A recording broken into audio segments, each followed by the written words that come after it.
तो हम अपने आप को पता नहीं क्या समझने लगते हैं और हम खुद को इस पूरे यूनिवर्स से अलग समझने लगते हैं। हमें लगता है कि ये सब बेकार की चीजें हैं, हम सबसे इम्पोर्टेंट हैं।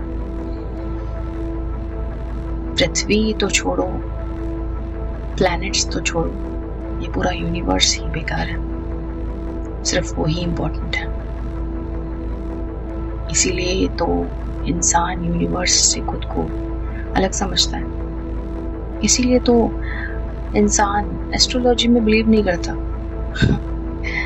क्योंकि अगर हम एस्ट्रोलॉजी में बिलीव करेंगे तो इसका मतलब है हम उस यूनिवर्स के पार्ट ही हैं। क्योंकि अगर एक प्लैनेट का कनेक्शन दूसरे प्लैनेट से है, अगर एक प्लैनेट के रोटेट होने से दूसरे प्लैनेट को बैलेंस मिलता है, अगर मून अर्थ के आसपास चक्कर लगाता है तो अर्थ को अपने ऑर्बिट में रहने में बैलेंस मिलता है, तो हम भी तो उसी प्लैनेट पे रहते हैं। जब पूरी सृष्टि एक बैलेंस पर आधारित है, वो बैलेंस जो कहीं से नहीं आया, पता नहीं कहां से आया, अ बैलेंस फ्रॉम नोवेयर, अचानक से हम आते हैं और हम खुद को सबसे अलग समझने लगते हैं और खोज करने लगते हैं। जो हमारी सुविधा के हिसाब से चीजें होती हैं उसको मानते हैं, जो हमारी सुविधा के हिसाब से चीजें नहीं होती उसको नहीं मानते।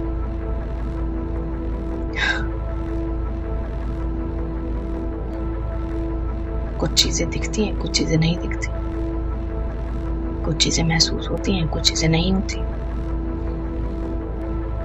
बस हम सब कुछ अपने हिसाब से मानने लगते हैं।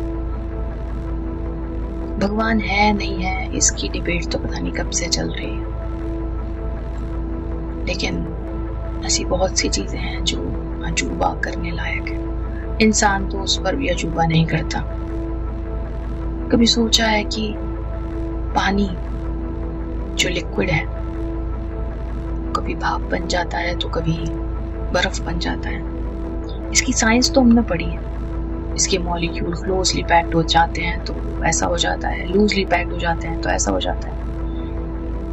पर सिर्फ लूजली और क्लोजली पैक्ड होने से ये पता चला हमें कि ये कैसे हुआ, पर ये क्यों हुआ। कोई मटेरियल कैसे बिहेव करता है, कोई मटेरियल कैसे बिहेव करता है, हमने उसका कैरेक्टरिस्टिक्स जान ली